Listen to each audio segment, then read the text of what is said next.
Hello and welcome to Kerbal Space Program. My name is Seth. We are still focusing on the Kerbalism mod, and in our last episode we got a vehicle to... We flew a vehicle around the Mun and back to Kerbal and landed it safely. It was unmanned, and we got some science out of it. Now I think we're pretty much pushing the limits of what we can achieve. The next sort of steps would be to land a craft on the Mun, albeit an unmanned vehicle. But what we've done is we've actually gone and purchased, we've spent science on getting enhanced survivability, which has given us command pods. So we're going to look at sending Kerbal into the air, quite possibly into space, maybe into an orbit, or maybe just high altitude. I'm not sure how far we'll get at this stage, but we'll see. We'll design a really simple vessel which should give us an indicator. So first things first, command pod.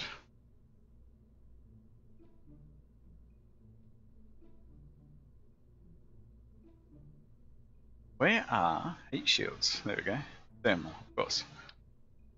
Throw the heat shield on. Now, I don't think we need autodata. I'm just going to give it 40.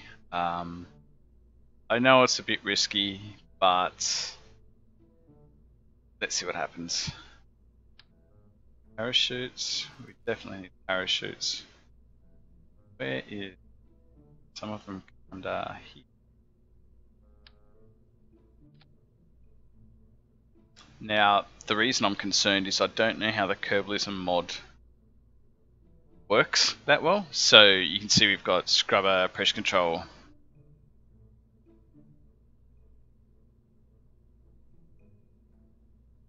Nitrogen, so we do need to take, so we do use some nitrogen, 58 per second, extra 10,000. Okay, so we need to keep an eye. So enabled. Can't disable with the crew inside. Okay. Obviously we have quality. Okay. So yeah, we this could be interesting.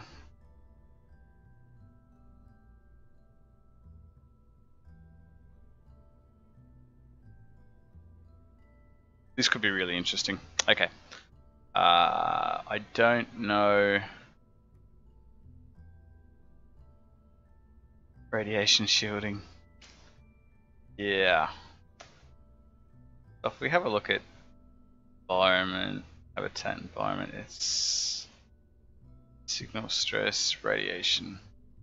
So in orbit, the surface denomination, on surface the radiation is nominal. In low orbit, okay, so yeah, it's all about the same.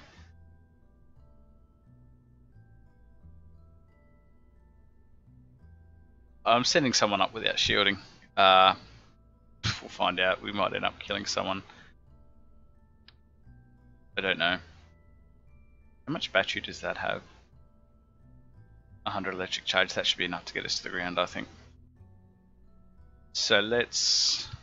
Don't yet think I've got... Get rid of that, put that there. I don't think I've got the Ural engine just yet, so...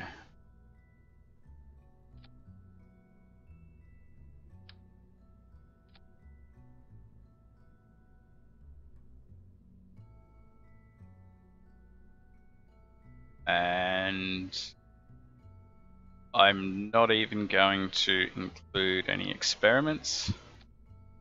I'm just going to get this possibly.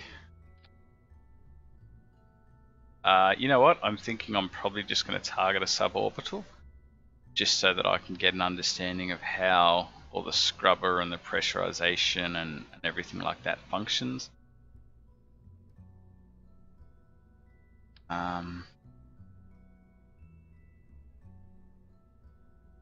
So if I have a couple of cargo bays here,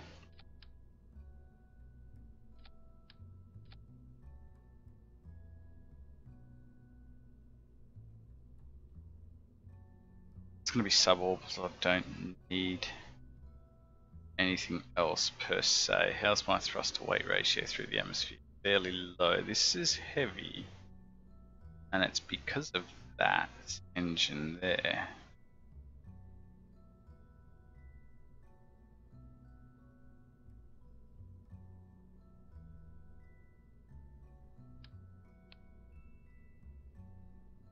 I mean, that'll get us suborbital. It really will.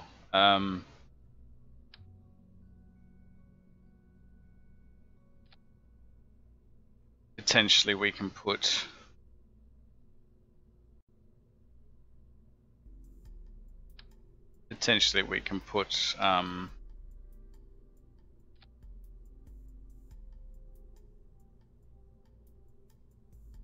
solid rocket boosters on the side to give it more of a boost. We can also add another stage, or replace that with a poodle, or not even a poodle, sorry, a terrier, the 1.25 meter orbital engine when we get that.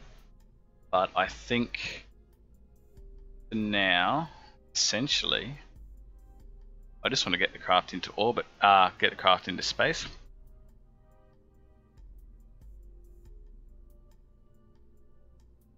See what happens.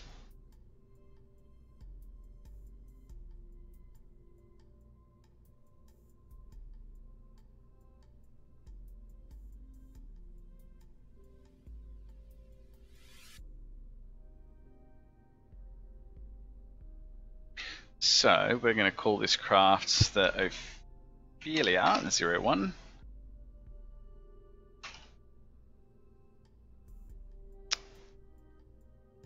Let's have a quick look.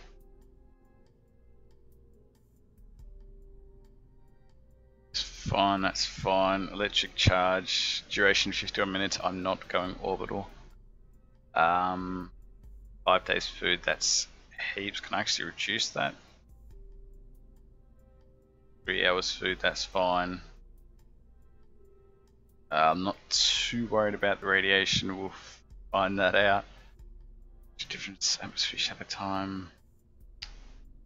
Food. I've got 3 hours of water. 5 days of oxygen. Does that actually make a difference to the mass? Yep.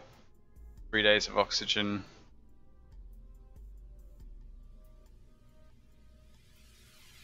Nitrogen, nitrogen, nitrogen. 2 years of nitrogen, yeah.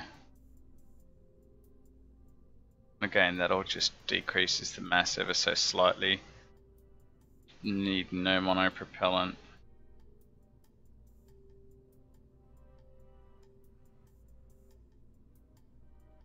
What is that? I'm looking at the wrong thing. I was looking at the delta V, not the mass. So yeah, the food, the water, the nitrogen, yeah. Okay. Don't need hydrogen, ammonia, food, water, yep. Radiation reliability. Yeah, so less than 1 malfunction a year. Repair. Gosh.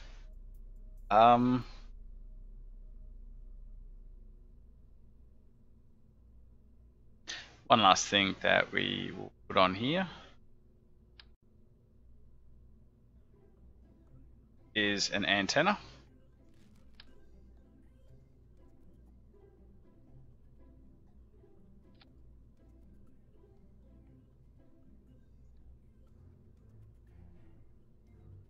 Now who's lined up in the crew cab? Jebediah has jumped in the pilot seat.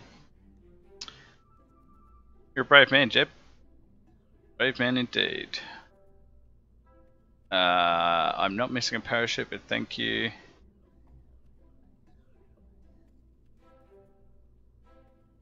So we might fast forward time a little bit to get away from the launch of the last rocket, which is the Andromeda 2.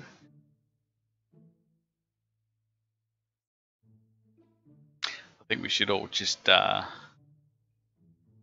take note of Jebediah's bravery, what he's about to do,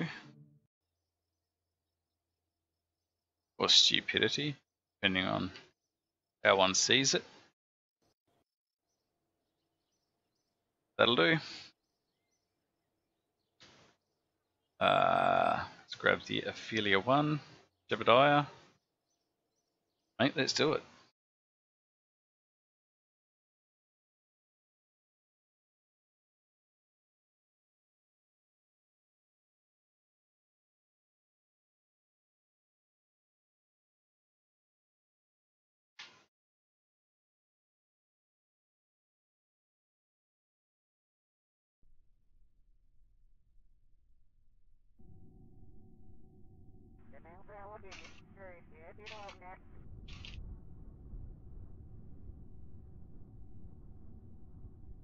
Food reserves are getting low, so okay, so that's what that means.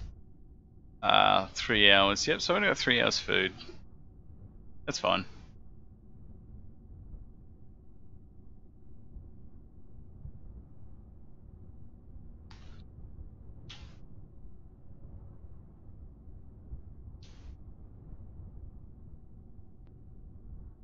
Let's do it. And I'm getting about 1 frame a second, so this is actually going to make this rocket launch very difficult given the current frames per second that I'm getting.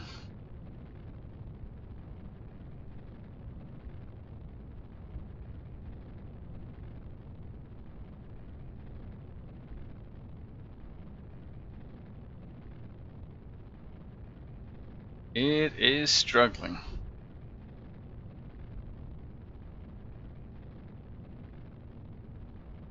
Let's grab the crew report while we're here. I probably should have got one from the launch pad.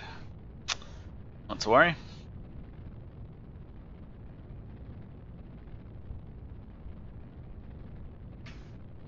How you doing there, Jeb?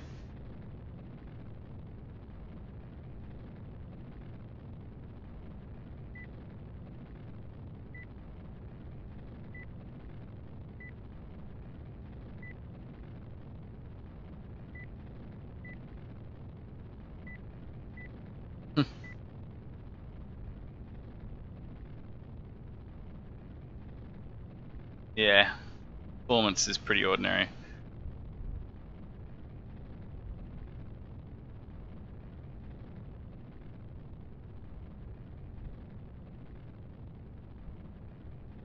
I'm actually wondering if I've screwed up Real Plume, because that doesn't really seem to be. I don't know. It doesn't seem to be that pretty compared to the other ones, but anyway. Jebediah launching to be the first Kerbal into space.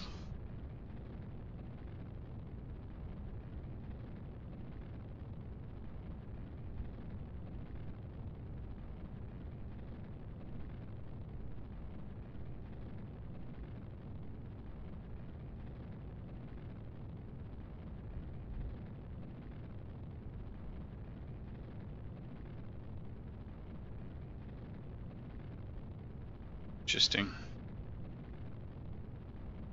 Thrust to weight ratio approaching 2 as we are starting to approach maximum dynamic pressure.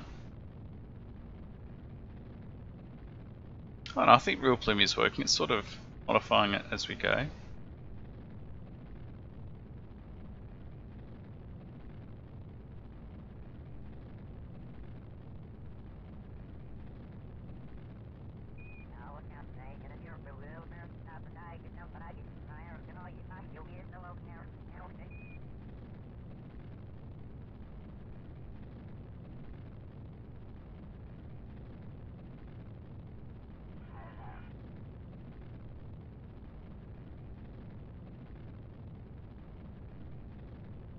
Definitely up past. Yep.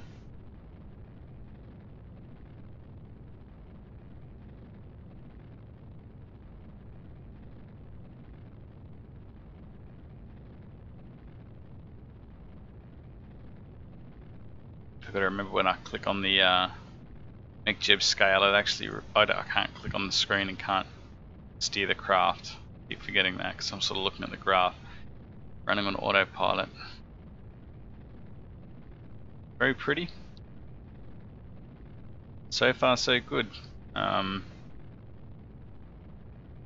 So we could have gotten away with quite simply just a one-stage launch, and probably gone straight up, and it would have gotten Jebediah into space.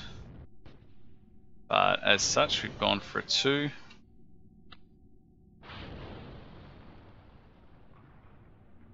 So we shouldn't need to do too much here. We can just sort of thrust a little bit, and probably going to take Jebediah up to 100. Get a crew report while we're here. I think we're high enough. Upper atmosphere, excellent. Keep that. I'll probably take Jebediah up to about 100 kilometers altitude and cut the engine out there. We definitely have enough fuel. Like this is heaps. I mean, it could even be an orbital one, but I don't want to at this stage. Not until I understand more how the Kerbalism mod works. So I'll shut the engine down there. So let's have a look at turning the scrubber off. That means the scrubber's off though. That hurts.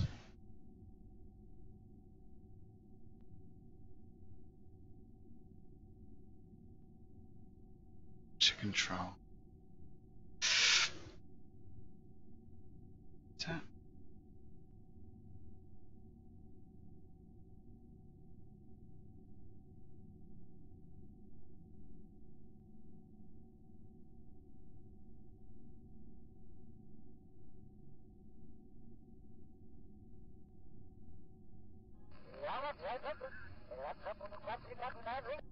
Now we're in space. Let's do a crew report. Keep that. So if I turn scrubber off and the pressure control off, I mean, I'll get a warning, won't I? Or something bad happens. Electric charge, nitrogen, petrol duration.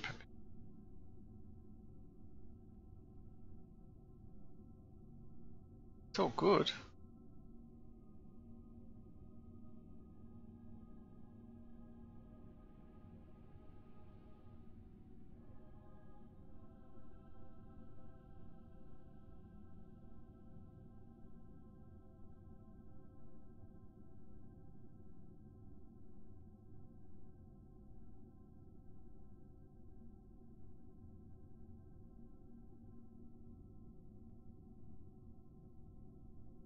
I don't know what I'm doing.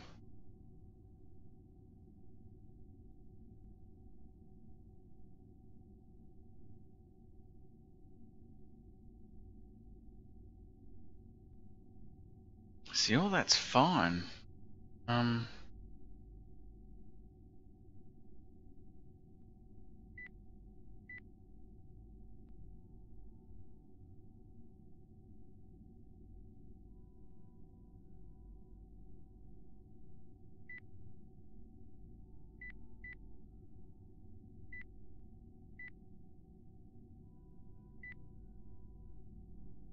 I have no idea what I'm doing.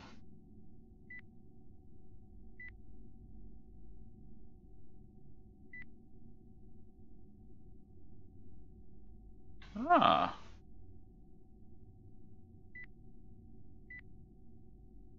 Interesting. Okay, so I've got a flight computer in. Wow. 200 altitude. Okay. So that's now The mech jet's enabled.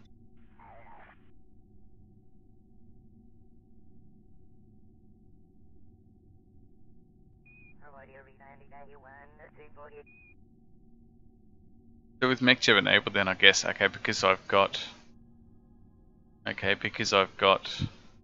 pilot, I can use mech jet to pilot the thing, so I don't have to. Interesting.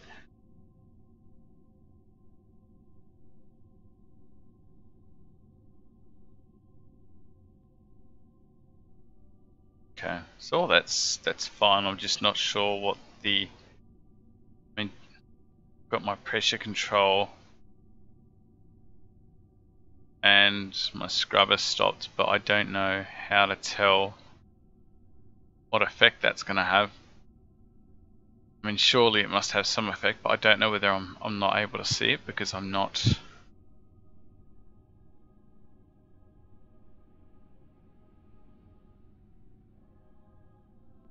Okay. Well, how's everything doing? Good electric charge, so we're going to be coming back down. So let's make sure the engine's stopped. Disconnect that.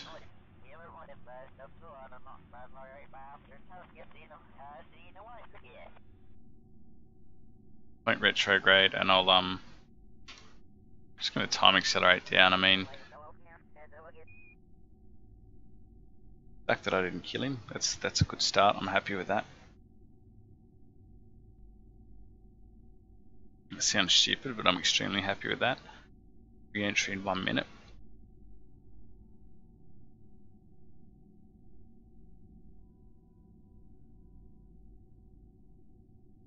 And I think ideally what I'll do for the next launch is I will launch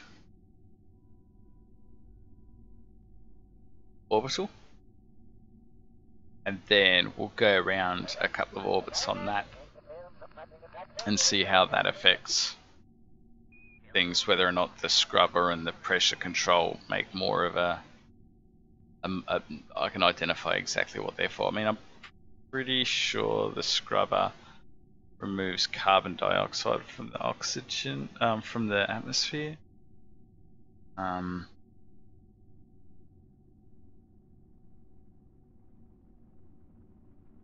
Ablator, so I've got 40 ablator, and that should be heaps. This is a straightforward re-entry. I'm not too concerned. I think we'll be fine. But we should have got a crew report from the launch pad.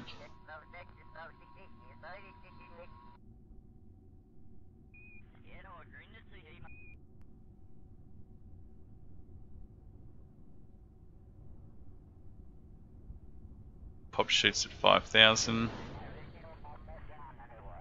And leave time acceleration on. I mean, Jeb dies from Kraken, then we'll revert, but unless it's a Kraken, if we kill him, we kill him.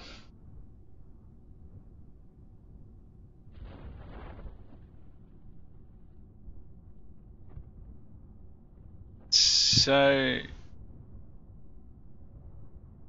mean, I'm honestly thinking it wasn't an issue because the flight didn't go on for long enough. You know, it was only a few minutes in space, nothing really too taxing. He probably could have held his breath for the entire time and got away with it. So we'll grab a crew report while we're in the water, and we will recover the vessel. Jebediah should get some awards for that too, being the first Kerbal in space. That's, you know, that's what he does.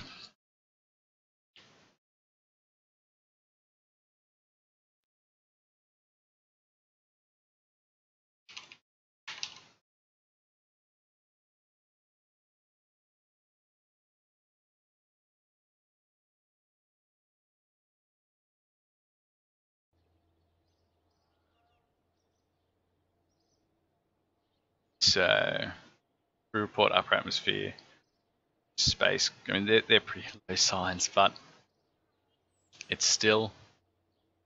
What do we get there? Splashdown, G-force 4, Mach 1, and first Kerbal in space. So, yeah, all pretty much expected. that might do us for this episode. Next time we'll look at getting a Kerbal into orbit. Pretty much the same design. Maybe some SRBs on the side to just give it a little bit of an extra boost. But until then, my name is Seth. Thank you for watching, and I will see you next time. Bye for now.